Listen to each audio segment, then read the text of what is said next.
Всем привет! Я приехала в Азербайджан. В этом видео я расскажу, что посмотреть в Баку, где поесть и чем заняться. А также поделюсь историей о своей ошибке, из-за которой я чуть не осталась без жилья. Я уместила свое двухнедельное путешествие в короткое видео, чтобы не тратить ваше время зря. Ставьте лайк, чтобы поддержать мой труд. И давайте гулять по Баку.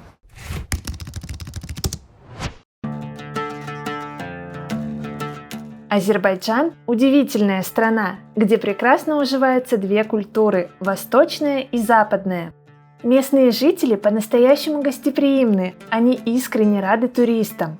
За все время поездки мне встречались только добрые и честные люди. Многие азербайджанцы говорят на русском языке, поэтому мы легко находим с ними общий язык. Баку – столица Азербайджана, где гармонично сочетаются исторические и современные постройки. Улицы города поражают чистотой. Тут есть исторические и современные рестораны, прогулочные зоны, интересные музеи и красивые небоскребы. Что вам ближе, Восток или Запад? В Азербайджане вы найдете то, что искали. Баку – очень зеленый город. Здесь повсюду парки, деревья и цветы. Курортной атмосферы добавляют и многочисленные фонтаны, и, конечно, Каспийское море. Расскажу вам историю о том, как я чуть не осталась без жилья в Азербайджане. Я давно хотела побывать в Баку, и как только увидела распродажу авиабилетов, не задумываясь, купила их. А уже потом пошла бронировать жилье. И я зашла на сайт по бронированию отелей, вбила свои даты и увидела, что на мои даты нет никакого жилья. Вообще. Я подумала, что это какая-то ошибка, начала переставлять числа, попробовала забронировать на неделю, на 3 дня, даже на сутки, никаких вариантов, нет доступного жилья. Как такое возможно, я не понимаю. Я подумала, что с этим сервисом что-то не так, и пошла на другой. Там я увидела то же самое. Тогда я решила выбрать отель, который мне нравится, и забронировать его напрямую. Обычно я так не делаю, так как чаще всего это дороже, но решила на этот раз сделать исключение, потому что выбора-то нет. Я поставила свои даты, и что я вижу, нет доступных вариантов. Тогда я решила написать в поддержку этого отеля, связаться с менеджером. Этот менеджер быстро мне ответил. Он сказал: извините, к сожалению, у нас сейчас такая ситуация. С 11 по 22 ноября в Баку проводится масштабная конференция ООН об изменении климата. И Азербайджан планирует принять более 30 тысяч участников. Я пошла в интернет, проверила, и действительно это очень масштабное мероприятие, которое проводится ежегодно в разных городах мира.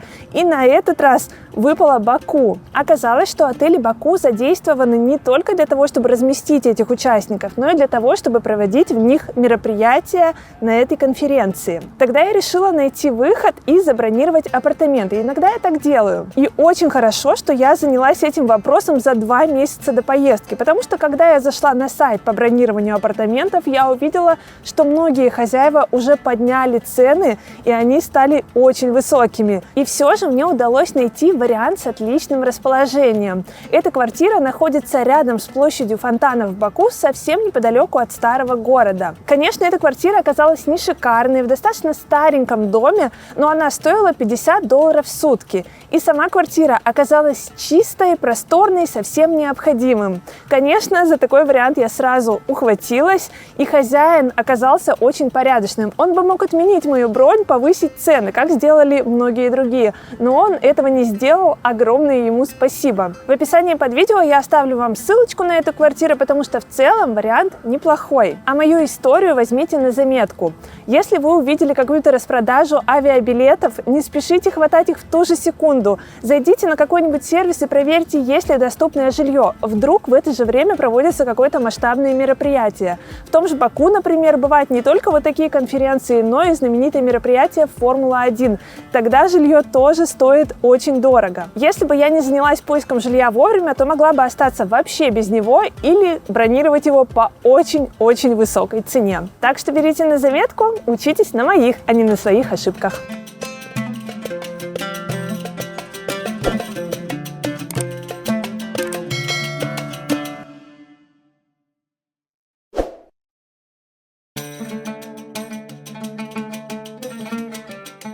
Что посмотреть в Баку? Знакомство со столицей Азербайджана я начала с прогулки по старому городу в компании профессионального гида. Я выбрала недорогой групповой тур.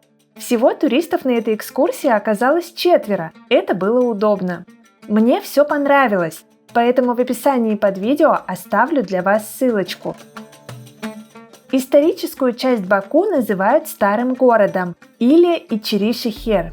Часть объектов здесь находится под охраной ЮНЕСКО, а что-то реставрируют прямо сейчас, чтобы эти достопримечательности могли получить особый статус в будущем. На территории старого города вы увидите дома 18-19 веков, исторические хамамы, мечети. Здесь очень приятно гулять по узеньким улочкам, заглядывая то за один угол, то за другой. Наибольший интерес тут представляют детали. Кованые решетки балконов, фигурки котов под крышей, необычные керамические плитки в стене. В Баку нужно рассматривать каждый дом.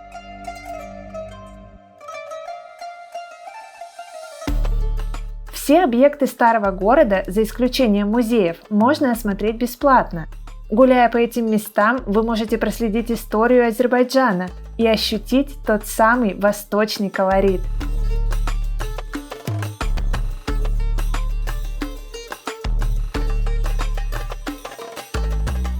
Самая важная мечеть старого города Баку – Джума-мечеть.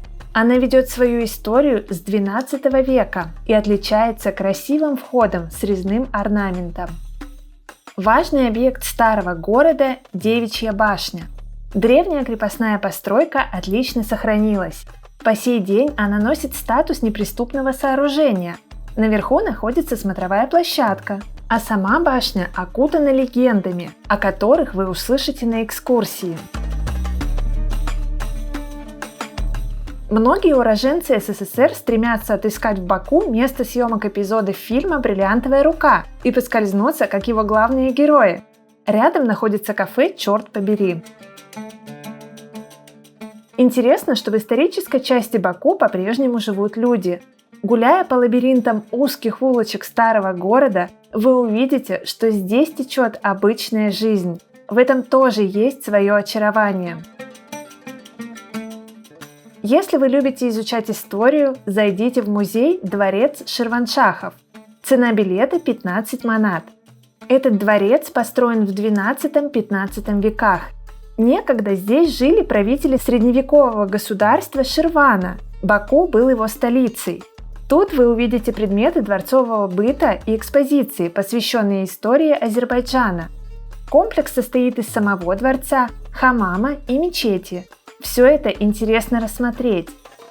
Этот дворец имеет большое значение для Баку. Когда Ширваншах перенес сюда свою резиденцию, город начал расцветать. Это поспособствовало развитию ремесел и торговли. Постепенно в Ичири-Шехер возвели мощные крепостные стены, сделали ров, построили караван-сараи для путников. С этого момента торговая жизнь в Баку забурлила. Со всего мира сюда потянулись гости. Баку привлекает их и по сей день.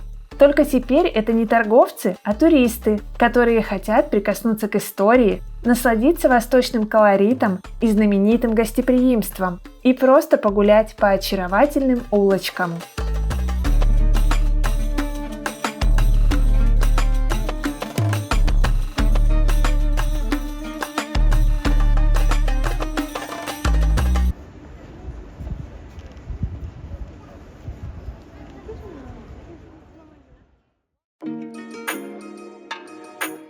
Современные достопримечательности Баку тоже стоит осмотреть.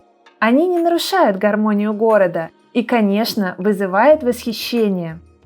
Место номер 1 – Приморский бульвар. Местные жители говорят, что его нужно посетить обязательно. Бульвар в Баку считается одним из самых красивых в мире. Он тянется вдоль Каспийского моря более чем на 16 километров, а в будущем его расширят до 25 километров. Этому бульвару уже более века, но при взгляде на него такого не подумаешь. Прогулочные зоны, велосипедные дорожки, красивые зеленые насаждения, скульптуры и фонтаны – все выглядит современно и очень ухоженно. Среди интересных объектов на Приморском бульваре можно выделить комплекс «Малая Венеция». Это красивая зона с искусственными каналами, где можно покататься на гондолах. На Бакинском бульваре вы увидите и необычные здания, которые непременно захочется сфотографировать. Среди них особенно выделяется музей ковра. Отыщите его, даже если не собираетесь посещать. Здание выполнено в форме свернутого ковра с традиционными узорами. С бульвара можно повернуть к фуникулеру, чтобы подняться поближе к знаменитым пламенным башням Баку. Всего за 1 манат вы можете подняться в Нагорный парк, любуясь по пути Каспийским морем и зеленью. Пламенные башни – символ Баку. Это неспроста, ведь когда-то земля в этих местах была часто охвачена огнем из-за выхода природного газа. Нагорный парк тоже заслуживает внимания. Здесь спокойная атмосфера, свежий воздух и приятные прогулочные зоны. А также смотровая площадка, с которой можно во всей красе увидеть самый большой в мире флаг, полюбоваться Каспийским морем и прекрасным Баку.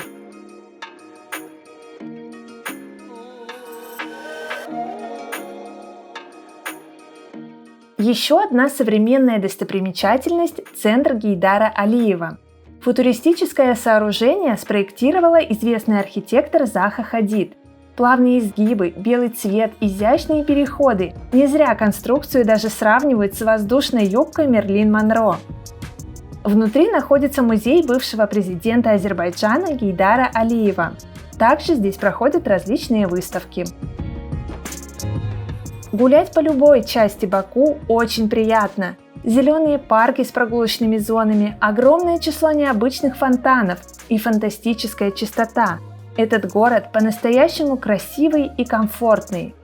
Большую часть достопримечательностей можно осмотреть пешком.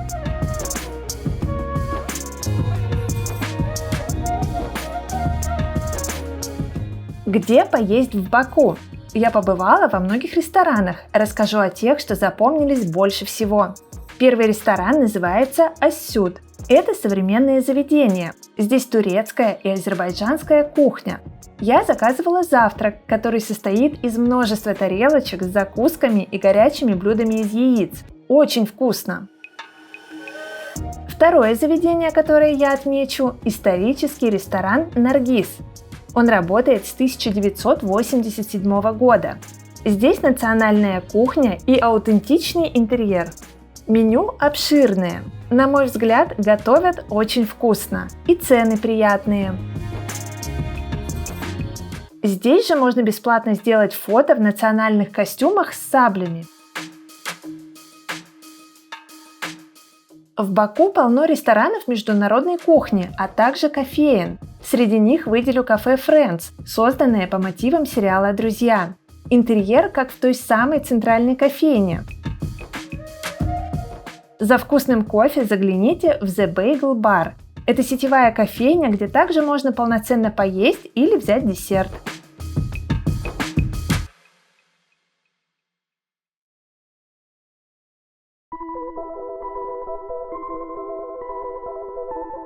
Добро пожаловать на Марс! Кусочек красной планеты и неземные пейзажи ждут вас неподалеку от Баку, в горах Хызы. По пути сюда вы увидите не менее завораживающую природную достопримечательность Азербайджана – Розовое озеро.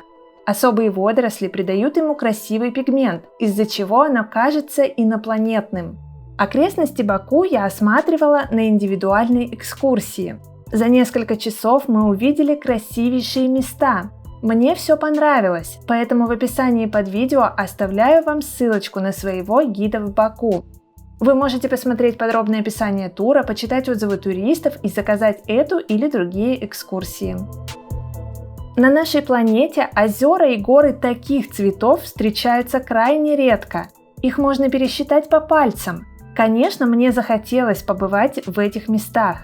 Скалистые сланцевые горы Хызы окрашены в удивительные цвета. Красный, оранжевый, розовый, зеленоватый и угольно-черный. Вместе они создают иллюзию огромного агата. Отсюда название «Агатовые горы». Почему горы Хызы красные, вы узнаете на экскурсии. В мире существует всего 8 розовых озер. Одно из них расположено рядом с Баку и называется Масазыр. Правда, в пасмурные дни розовый оттенок не слишком яркий. Лучше поехать сюда в солнечную погоду. На экскурсии мы проехали через город Сумгаит. Было интересно посмотреть, как выглядят провинции в Азербайджане. А затем ели традиционные гутабы в ресторане на берегу Каспийского моря. Кстати, в Азербайджане возможен пляжный отдых. Рядом с Баку есть курортные поселки с хорошими отелями и чистыми пляжами. Вернувшись обратно, я гуляла по вечернему Баку. Город в огнях завораживает. Мне очень понравилось в Азербайджане, и я точно знаю, что еще не раз сюда вернусь. Ставьте лайк этому видео и подписывайтесь на мой канал. Впереди еще много интересных выпусков.